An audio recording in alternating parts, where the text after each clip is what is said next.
الحمد لله نحمده ونستعينه ونستغفره ونؤمن به ونتوكل عليه ونعوذ بالله من شرور أنفسنا ومن سيئات أعمالنا من يهده الله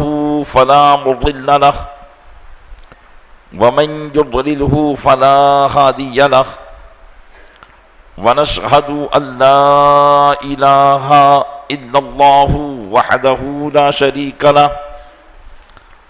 ونشهد أن سيدنا ومولانا محمدا عبده ورسوله أما بعد فأعوذ بالله من الشيطان الرجيم بسم الله الرحمن الرحيم وَقُلْ جَاءَ الْحَقُّ وَزَهَقَ الْبَاطِلُ إِنَّ الْبَاطِلَ كَانَ زَهُوقًا آمنت بالله صدق الله مولانا العظيم وبلغنا رسوله النبي الأمين المكين الكريم ونحن على ذلك لمن الشاهدين والشاكرين والحمد لله رب العالمين۔ آئیے سب سے پہلے ہم اور آپ آقا نامدار مدینے کے تاجدار دونوں عالم کے مالک و مختار نائب پروردگار گلشن ہستی کی اولی فصل بہار کے دربار گوہربار میں درود پاک کا قیمتی ہار پیش کریں۔ اللہم صلی علی سیدنا شفیعنا نبینا مولانا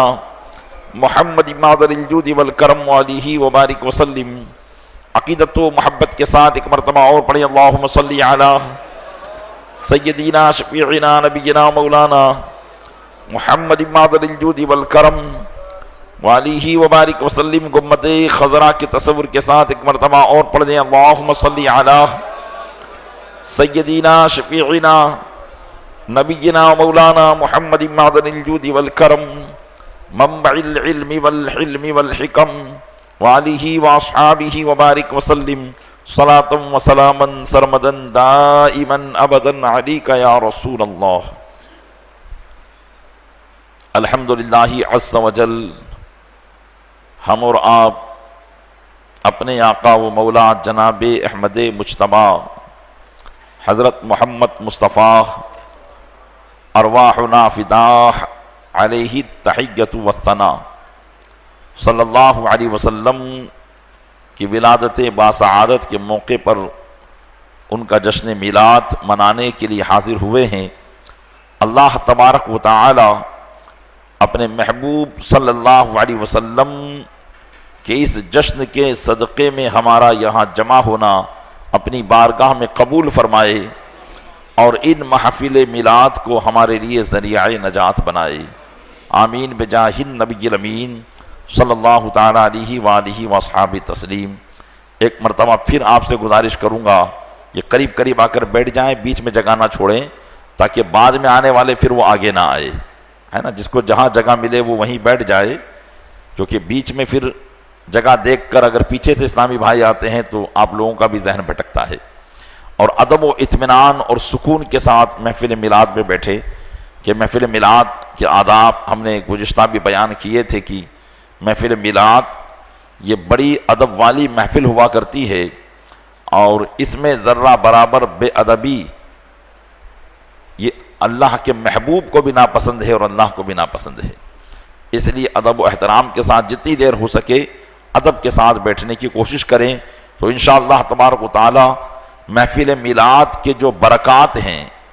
جو برکتیں ہیں، انشاءاللہ تبارک و تعالی آپ کو ملیں گی۔ درود پاک پڑھیں، اللہم صلی علی سیدنا شفیعنا نبینا مولانا محمد معدن الجود والکرم وعلیہ وبارک وسلم صلاۃ وسلاما سرمدا دائما ابدا علیک یا رسول اللہ۔ اللہ تبارک و تعالی کے خلیل حضرت سیدنا ابراہیم علی نبینا وعلیہ الصلاۃ والتسلیم نے اللہ کے حکم سے اپنی بیوی حضرت ہاجرہ رضی اللہ تعالی عنہا اور اپنے بیٹے حضرت اسماعیل علیہ السلام کو ایک ایسی سرزمین پر لا کر چھوڑ دیا جہاں نہ تو کوئی پانی کا نام و نشان تھا، نہ کھانے پینے کا کوئی انتظام تھا، نہ وہاں کی زمین کھیتی باڑی کے قابل تھی، اور نہ ہی وہاں کوئی درخت تھا۔ حضرت ابراہیم علیہ نبینا علیہ الصلوۃ والتسلیم نے اللہ کے حکم سے حضرت ہاجرہ کو وہاں چھوڑا، اور پھر رفتہ رفتہ وہاں زمزم کا وجود ہوا، جیسا کہ واقعہ مشہور ہے، تفصیل میں نہیں جاؤں گا۔ اور پھر حضرت اسماعیل علیہ السلام اور آپ کی والدہ حضرت ہاجرہ اسی جگہ پر رہنے لگی۔ پھر ایک قبیلے کا وہاں سے گزر ہوا جو پانی کی تلاش میں تھا، حضرت ہاجرہ کی اجازت سے وہ قبیلہ وہیں ٹھہر گیا، جس کا نام تاریخ میں قبیلہ بنو جرہم ہوتا ہے۔ پھر حضرت اسماعیل علیہ السلام کی شادی بھی اسی قبیلے میں ہوئی۔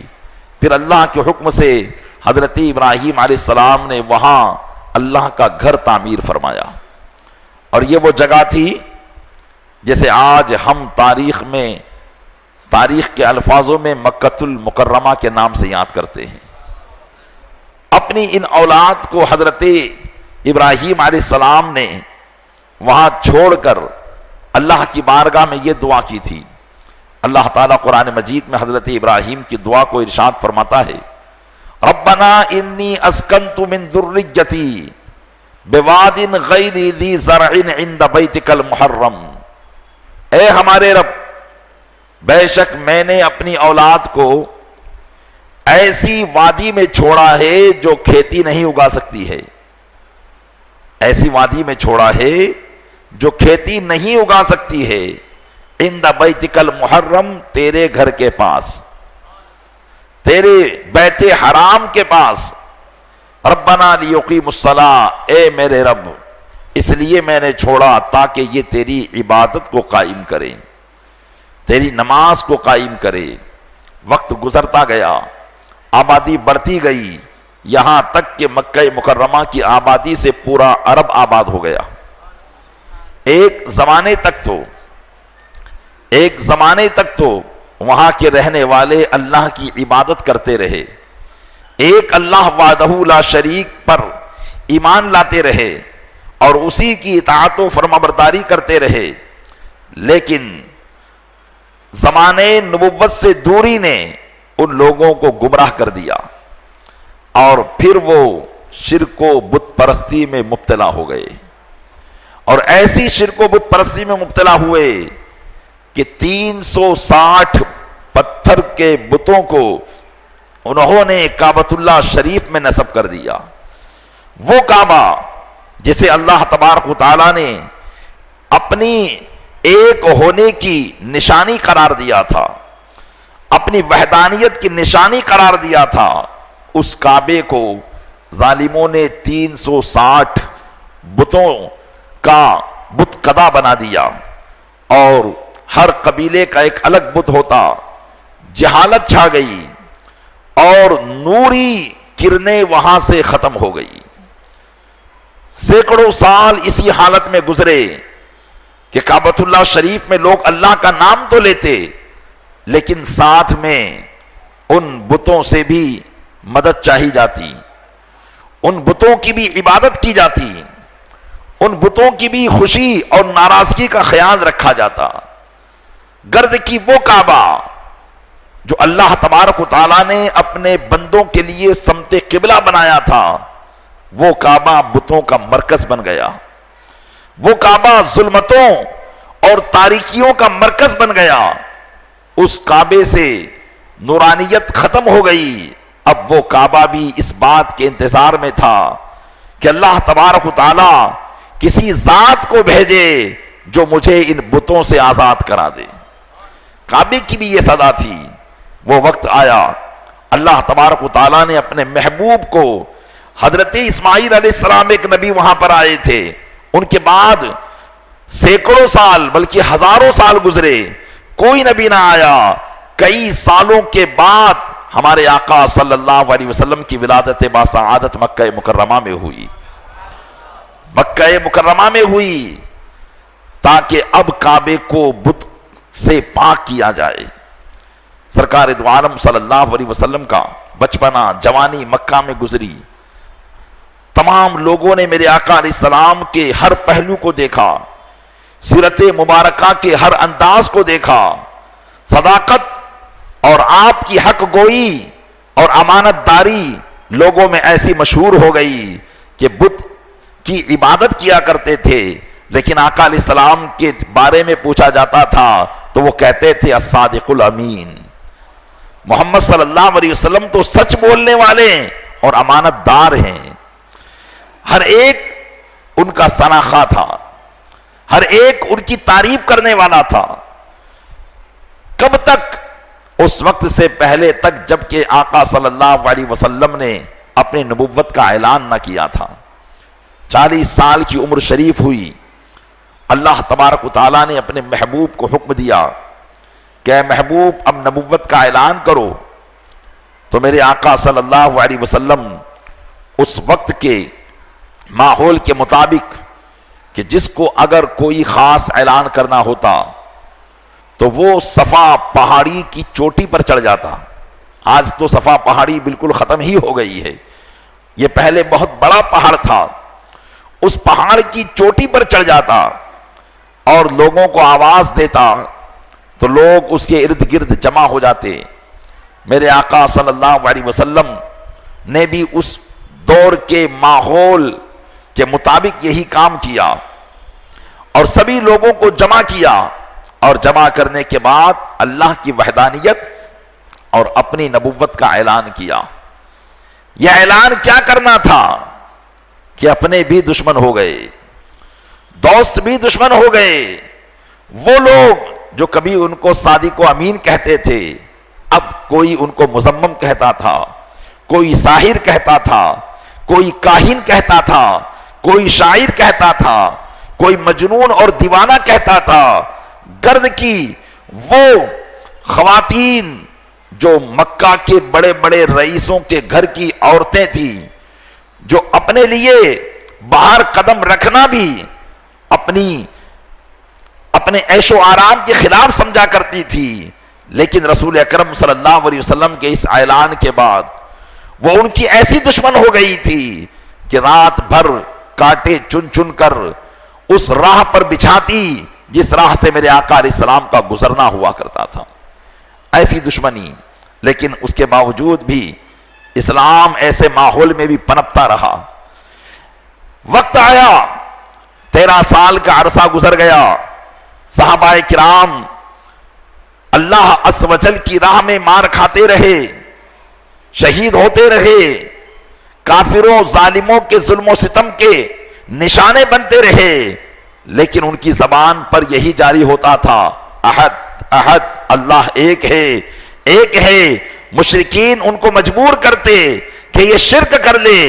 لاکھ جتن کرتے، کبھی ان کو تپتی ہوئی ریت پر لٹایا جاتا، کبھی ان کو بچوں کے حوالے کر دیا جاتا،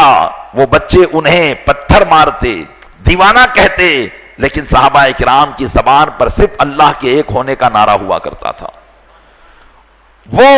کبھی بھی توحید کے منصب سے نہ ہٹے، رسول اللہ صلی اللہ علیہ وسلم کی محبت سے نہ ہٹے۔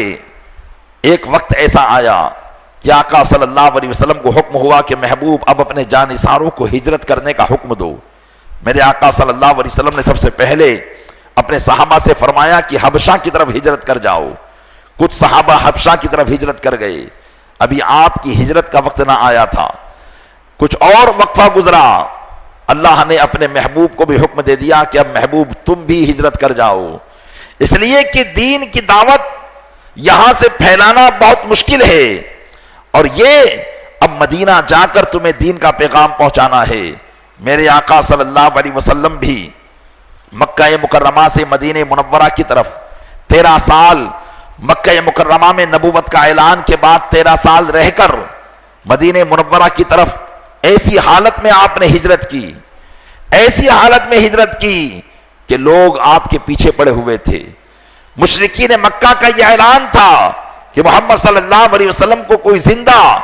یا مار کر پکڑ لائے گا، اسے 100 سرخ اونٹ انعام میں دیا جائے گا۔ سارے لوگ میرے آقا علیہ السلام کے پیچھے پڑے ہوئے تھے، لیکن میرے آقا صلی اللہ علیہ وسلم اللہ عز و جل کی حفظ و امان میں تھے، صحیح سلامت مدینہ منورہ پہنچ گئے۔ اب صرف مدینہ منورہ پہنچے ہوئے 8 سال کا عرصہ ہوا تھا، 8 سال کا عرصہ ہوا تھا۔ وہ آقا کائنات صلی اللہ علیہ وسلم جو مکہ سے نکلے تھے تو مسلمانوں کے پاس اس وقت کوئی ظاہری طاقت و قوت نہیں تھی، بہت کم طاقت و قوت تھی، لیکن 8 سال کے عرصے میں اللہ تبارک و تعالیٰ نے اپنے محبوب کی وہ مدد فرمائی کہ 10,000 کا لشکر جرار لے کر میرے آقا صلی اللہ علیہ وسلم فاتح مکہ بن کر مکہ مکرمہ میں داخل ہو رہے ہیں، اور قرآن کا حرف یوں صادق آ رہا ہے جو اللہ نے فرمایا تھا وَقُلْ جَاءَ الْحَقُّ وَزَهَقَ الْبَاطِلُ، محبوب فرما دو حق آیا اور باطل گیا، ان الباطل کان زہوقا، بے شک باطل کو جانا ہی تھا۔ حرف و بحرف قرآن مجید کا یہ حکم 8 سال کے بعد درست ہوا، اور میرے آقا صلی اللہ علیہ وسلم فاتح مکہ بن کر مکہ میں داخل ہوئے۔ لیکن فتح مکہ کا سبب کیا بنا، اس کا پس منظر کیا ہے؟ انشاءاللہ فتح مکہ کب ہوئی، ہو سکتا ہے کہ اس میں 2-3 دن آپ کو لگ جائیں سننے میں، لیکن پہلے میں اس کا پس منظر آپ کو بتاتا ہوں کہ مکہ مکرمہ کے فتح ہونے کا پس منظر کیا تھا۔ تیسرے سال کی تقریر میں آپ لوگوں کو معلوم ہے کہ سرکار دو عالم صلی اللہ علیہ وسلم مکہ مکرمہ اپنے صحابہ کے ساتھ، جن کی تعداد 1400 تھی، عمرہ کرنے کے لیے تشریف لائے تھے، اور حدیبیہ کے مقام میں آپ ٹھہرے تھے۔ مکہ مکرمہ سے 26 کلومیٹر کی دوری پر حدیبیہ کا مقام ہے، وہاں آپ ٹھہرے تھے، اور اجازت چاہی تھی مکہ کے کافروں سے کہ وہ ہمیں 3 دن عمرہ کرنے کی اجازت دے، اگر وہ 3 دن تک ہمیں اجازت دیں گے ہم عمرہ کر کے چلے جائیں گے، ہمارا ارادہ تم سے لڑائی کرنا نہیں ہے۔ لیکن مشرکین مکہ نے اس سال تو ان کو عمرہ کرنے نہ دیا تھا، اور کچھ شرطیں رکھی تھی جس بات پر مکہ کے کافروں اور مسلمانوں کے درمیان معاہدہ ہوا تھا۔ بہت سی شرطیں رکھی گئی تھی، انہی معاہدوں کے اندر 2 شرطیں یہ تھی کہ دونوں فریق 10 سال تک ایک دوسرے سے جنگ نہیں کریں گے، کیونکہ بار بار مدینہ اور مکہ کی جنگ ہوتی رہتی تھی، کبھی مکہ کے لوگ مدینہ پر حملہ کرتے تھے تو کبھی آقا علیہ السلام کی طرف سے انہیں جواب دیا جاتا تھا۔ تو اب دونوں فریقین نے صلح کے اندر یہ طے کیا تھا کہ محمد صلی اللہ علیہ وسلم نہ مشرکین مکہ سے جنگ کریں گے، نہ مکہ کے مشرکین محمد صلی اللہ علیہ وسلم سے جنگ کریں گے، اور یہ عرصہ 10 سال تک طے ہوا تھا۔ لیکن ابھی صرف 22 مہینے ہوئے تھے، اس معاہدے کو طے ہوئے 22 مہینے ہوئے تھے، کیونکہ یہ معاہدہ سن 6 ہجری میں ہوا تھا، اور اب 8 ہجری کا رمضان المبارک کا مہینہ لگ چکا تھا۔ اور دوسری شرط یہ طے ہوئی تھی کہ 10 سال تک عرب کا جو قبیلہ ان دونوں فریق میں سے جس کے ساتھ ملنا چاہے مل جائے، کیونکہ اس سے پہلے مسلمانوں کے ساتھ کوئی نہیں مل سکتا تھا، اگر مسلمانوں کے ساتھ کوئی قبیلہ مل جاتا اور ان سے دوستی کا تعلق کر لیتا تو سارا عرب ان کا دشمن ہو جایا کرتا تھا۔ لیکن اس میں یہ شرط بھی رکھی گئی تھی کہ جو قبیلہ مسلمانوں سے چاہے ملنا وہ مل جائے، اور جو قریش سے ملنا چاہے وہ قریش سے مل جائے۔ تو مکہ مکرمہ کے ارد گرد 2 قبیلے تھے، ایک قبیلے کا نام بنو کنانہ تھا اور ایک کا نام تھا بنو خزاعہ۔ بنو کنانہ اور بنو خزاعہ ان دونوں کے درمیان بڑی خانہ جنگی تھی، یہ دونوں آپس میں بڑے لڑتے رہتے تھے، اس لیے بنو کنانہ نے تو قریش کے ساتھ دوستی کر لی اور یہ کہا کہ ہم تمہارے ساتھ رہیں گے، اور بنو خزاعہ نے سرکار دو عالم صلی اللہ علیہ وسلم کے ساتھ دوستی کر دی تھی۔ وہ سرکار دو عالم صلی اللہ علیہ وسلم کے ساتھ وہ ان کے حلیف ہو گئے تھے، اور یہ بات بھی طے پائی تھی کہ نہ تو ان کے حلیف کو کوئی نقصان پہنچایا جائے گا نہ ان کے حلیف کو کوئی نقصان پہنچایا جائے گا۔ معاہدے کے اندر یہ باتیں طے ہو گئی تھی۔ لیکن سن 8 ہجری میں جب رمضان المبارک کا مہینہ آیا تو بنو کنانہ جو قریش کے حلیف تھے، دوستی کرتے وقت جو قریش کے دوست بن گئے تھے، وہ قریش سے مکہ کے پاس گئے. اس وقت ان کے سردار ابو سفیان، صفوان بن امیہ، اکرمہ بن ابی جہل، یہ بڑے بڑے سرداران قریش، رؤسائے مکہ تھے. ان کے پاس یہ بنو کنانہ گئے اور یہ کہا کہ تم ہمارے حلیف ہو، اور مسلمان میں اب ہم نے دیکھ لیا کہ وہ طاقت نہیں ہے کہ جو طاقت پہلے تھی، اس لیے کہ اس سے کچھ پہلے آپ سماعت فرما چکے کہ مسلمانوں کی جنگ عیسائیوں سے ہوئی تھی، جس میں مسلمانوں کے 3 بطل جلیل اور 3 بڑے پہلوان، ایک حضرت زید بن حارثہ، حضرت عبداللہ بن رواحہ اور حضرت جعفر طیار شہید ہو گئے تھے. تو ان لوگوں نے کہا کہ مسلمانوں کی اب تو خراب دن مسلمانوں کے آنے شروع ہو گئے ہیں، اس لیے کہ ابھی قریب میں انہوں نے عیسائیوں سے جنگ لڑی، ان کے 3 سپہ سالار شہید کر دیے گئے. لہٰذا اگر ہم وعدہ خلافی کر کے مسلمانوں پر حملہ کر دیں تو اب وہ شکست کھا جائیں، یہ دن بعید نہیں ہے. تو قریش نے پہلے منع کیا کہ ہم ایسا کام نہیں کر سکتے، کیونکہ ہمارے درمیان یہ وعدہ ہوا ہے کہ 10 سال تک جنگیں نہیں ہوگی، تو ابھی تو 2 ہی سال مکمل نہیں ہوئے ہیں. لیکن بنو کنانہ نے ان سے کہا کہ چلو ابھی مسلمانوں پر حملہ نہ کرنا ہو تو نہ کرو. ہمارے جو دشمن ہیں بنو خزاعہ،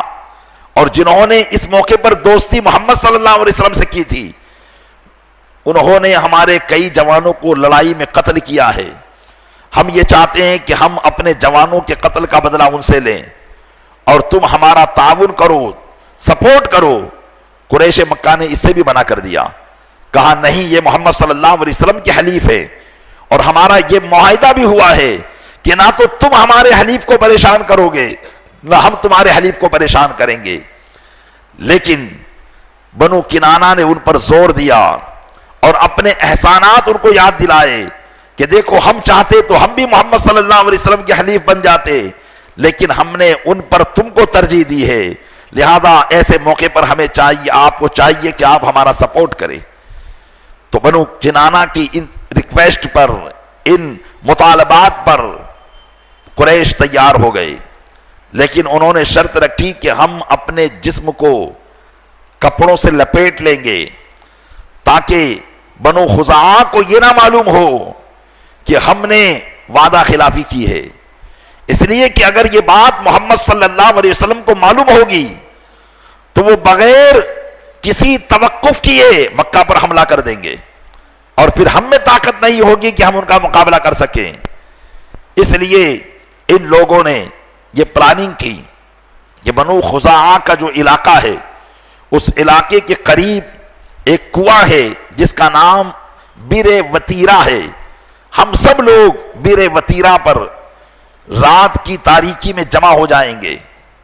اور خاموشی کے ساتھ بنو خزاعہ پر حملہ کر دیں گے. بئر وطیرہ پر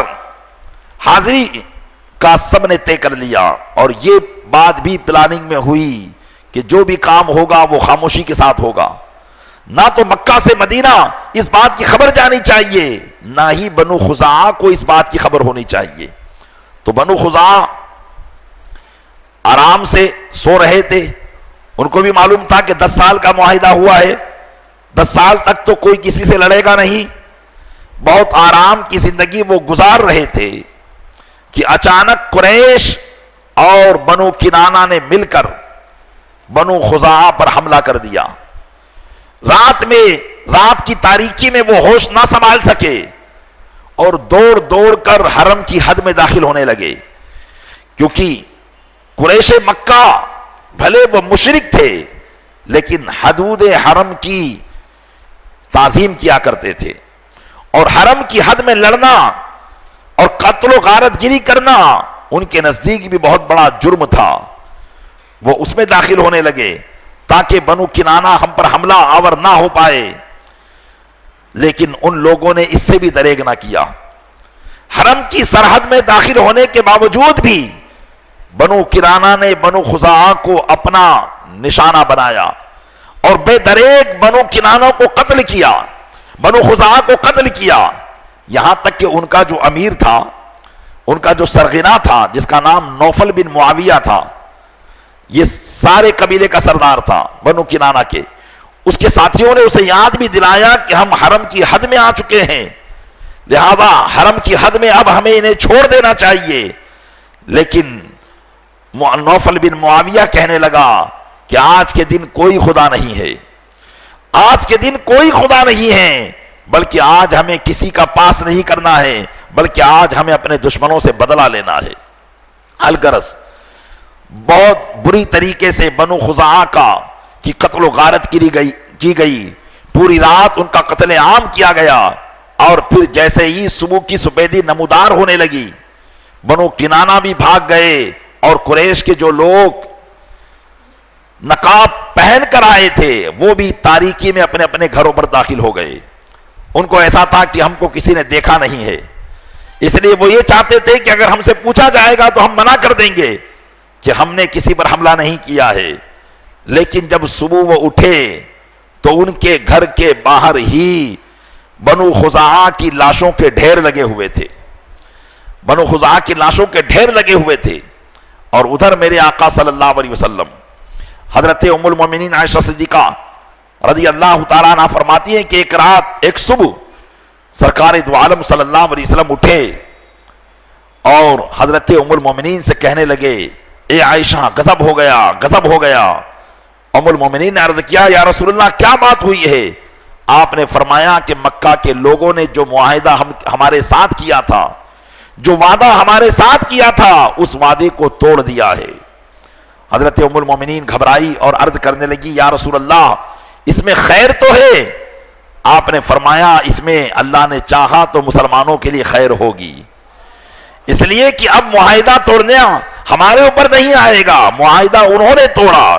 اس معاہدے کی وجہ سے ہم 10 سال تک مکہ کو فتح نہیں کر پا رہے تھے، لیکن اب معاہدہ انہوں نے توڑ دیا ہے، تو یہ سمجھیے کہ اللہ کی طرف سے یہ ہمارے لیے مکہ کو فتح کرنے کا ایک راستہ نکل آیا ہے۔ حضرت ام المومنین میمونہ رضی اللہ تعالیٰ عنہ فرماتی ہیں کہ ایک رات سرکار دو عالم صلی اللہ علیہ وسلم کے سونے کی باری میرے گھر پر تھی،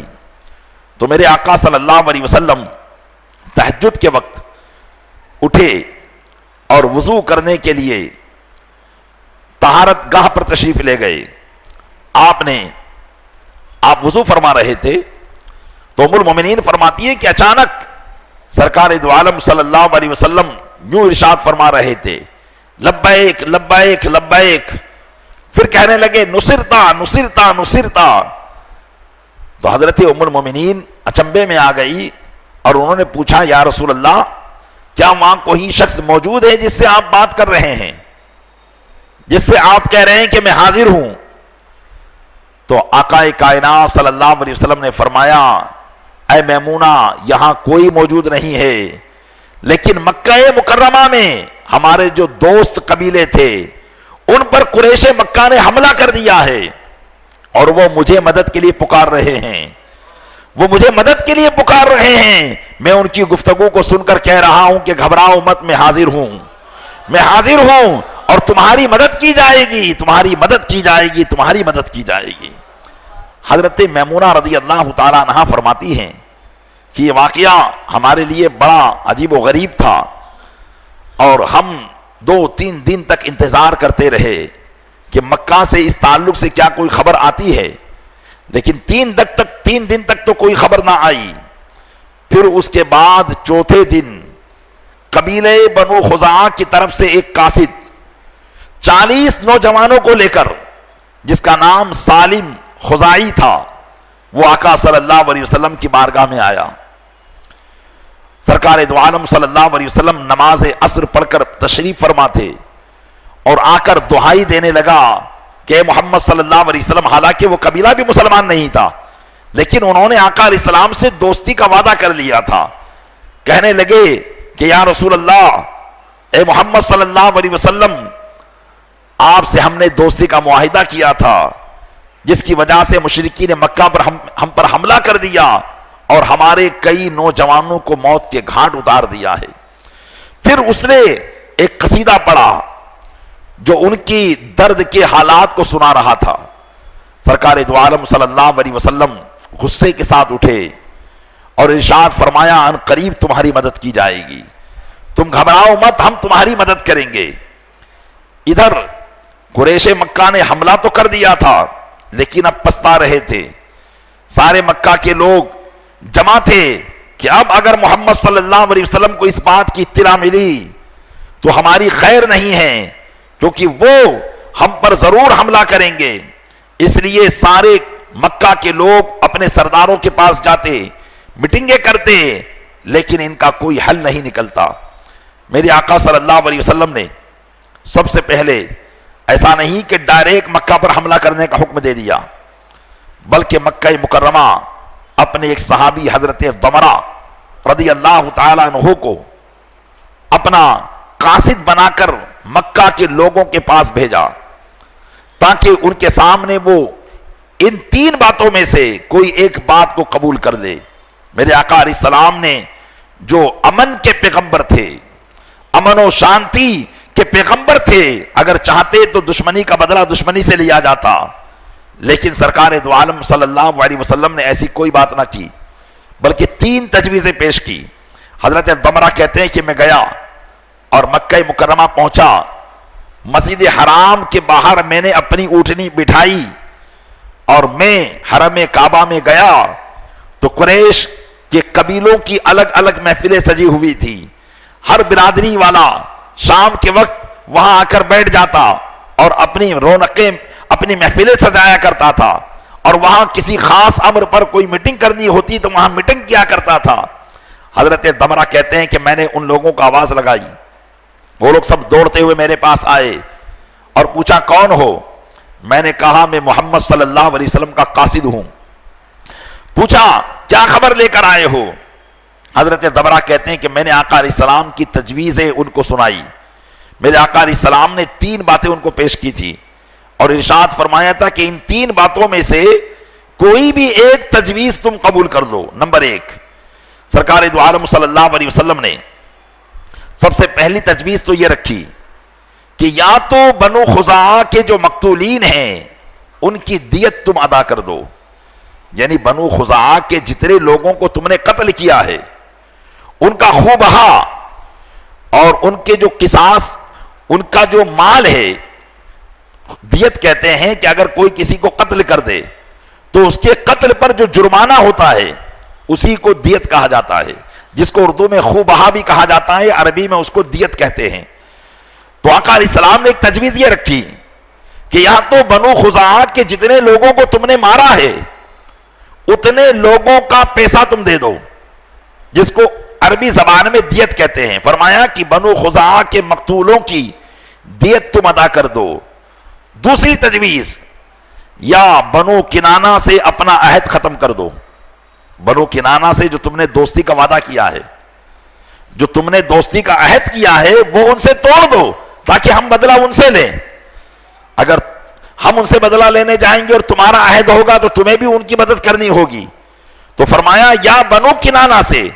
جن کی وجہ سے بنو خزاعہ کے لوگ قتل کیے گئے ان سے تم اپنی دوستی توڑ دو، اور اگر یہ شرط بھی نہ ماننا ہو تو پھر صلح حدیبیہ میں جو صلح کا معاہدہ ہوا تھا اور 10 سال لڑائی نہ کرنے کا جو عہد ہوا تھا اس عہد کو ختم کر دو۔ قریش مکہ نے حضرت ضمرہ سے کہا کہ ہمیں وقت دیجئے تاکہ ہم اس تعلق سے مشورہ کر لیں۔ تمام مشرکین مکہ جمع ہوئے اور رؤسائے قریش جمع ہوئے، مشورہ کرنے لگے، پہلی تجویز پر گفتگو ہونے لگی، کہنے لگے کہ ہمیں خون بہا ادا کر دینا چاہیے، پیسہ ادا کر دینا چاہیے۔ تو قرظہ بن عبد عمرو نے کہا کہ تم نے اتنے مقتول کو قتل کیا ہے، بنو خزاعہ کے اتنے لوگوں کو قتل کیا ہے کہ اگر تم ان کی دیت دینے جاؤ گے تو تمہارے پاس پھر زندگی گزارنے کے لیے پھوٹی کوڑی بھی باقی نہیں رہے گی، کیونکہ ایک ایک کا دیت کئی سو اونٹ ہوا کرتے تھے۔ تو کہا کہ اگر یہ کام کرنے جاؤ گے تو تمہارے پاس پھوٹی کوڑی بھی نہیں بچے گی. تو کہا چلیے دوسری پر گفتگو کریں. تو قرظہ بن عبد عمرو نے کہا رہی بات یہ کہ ہم بنو کنانہ سے دوستی توڑ دیں تو یہ نہیں ہو سکتا، اس لیے کہ بنو کنانہ ہمارے پرانے وفادار ساتھی ہیں، پرانے دوست ہیں، وہ ہر حال میں ہمارے کام آتے ہیں، ہم ان سے دوستی نہیں توڑ سکتے. تو کہا کہ چلیے تیسری بات کو رکھیے کہ محمد صلی اللہ علیہ وسلم سے جو 10 سال لڑنے کا جو عہد کیا تھا اس عہد کو ہی توڑ دیا جائے. چنانچہ وہ لوگ اس بات پر متفق ہو گئے کہ عہد کو توڑ دیا جائے. لیکن ابو سفیان جو ابھی تک ایمان نہیں لائے تھے انہوں نے کہا کہ میں اس بات سے متفق نہیں ہوں کہ ان سے صلح کا عہد توڑ دیا جائے. 10 سال تک ہماری بات ہوئی ہے کہ 10 سال تک نہ وہ ہم پر حملہ کریں گے نہ ہم ان پر حملہ کریں گے، لیکن دوسرے لوگ نہ مانے اور انہوں نے اس عہد کو توڑ دیا. اور آقا علیہ السلام کے پاس یہ خبر پہنچائی کہ نہ تو ہم بنو خزاعہ کے مقتولین کی دیت ادا کریں گے نہ ہم ان سے دوستی توڑیں گے، البتہ تم سے جو ہم نے معاہدہ کیا تھا اس معاہدے کو ہم توڑ رہے ہیں. سرکار دو عالم صلی اللہ علیہ وسلم کے پاس جب یہ خبر پہنچی ہے میرے آقا علیہ السلام نے اللہ کا شکر ادا کیا ہے، کیونکہ یہیں سے مکہ کے فتح ہونے کا راستہ نکلتا ہے. اور بد عہدی اب مسلمانوں کی طرف سے نہیں ہے بلکہ وعدہ خلافی اور بد عہدی مشرکین مکہ کی طرف سے تھی. میرے آقا صلی اللہ علیہ وسلم وعدہ کے بڑے پابند تھے، وہ دشمن سے بھی کبھی وعدہ نہیں توڑا کرتے تھے. اس لیے آپ نہیں چاہتے تھے کہ ہم مشرکین مکہ سے کیا ہوا وعدہ توڑ کر ان کے خلاف جنگ کا اعلان کریں اور ان کو تہہ تیگ کریں. میرے آقا علیہ السلام نے پہلے ان کو اختیار دیا، لیکن وہ یہ چاہتے تھے انہوں نے آقا علیہ السلام کی دوستی برادری، کیونکہ میرے آقا علیہ السلام تو خود انہی کے خاندان کے تھے، انہی کی برادری کے تھے، لیکن انہوں نے اس بات کی طرف توجہ نہ کی بلکہ وہ ایسے دشمن ہو گئے تھے کہ آقا علیہ السلام سے بد عہدی کرنے کے لیے تیار تھے. انہوں نے عہد توڑا. اسلام کبھی بھی کسی عہد کو نہیں توڑتا، اسلام ہمیشہ اپنے وعدے کو مکمل کیا کرتا ہے. حضرت آقا کائنات صلی اللہ علیہ وسلم نے اللہ کا شکر ادا کیا. انشاءاللہ پھر مکہ کی فتح کا آغاز کیسے ہوا، ابتدا کیسے ہوئی، اس کو انشاءاللہ آئندہ کل بتاؤں گا. آج جمعہ کا دن ہے اور ہر جمعہ کو ذکر شریف ہوتا ہے، تو 10 منٹ انشاءاللہ ذکر شریف کریں گے تاکہ ہمارا پروگرام اسی وقت پر ختم ہو جائے. تمام حضرات اپنی اپنی جگہ پر بیٹھے رہیں، درود پاک پڑھیں. اللہم صلی علی سیدنا شفیعنا نبینا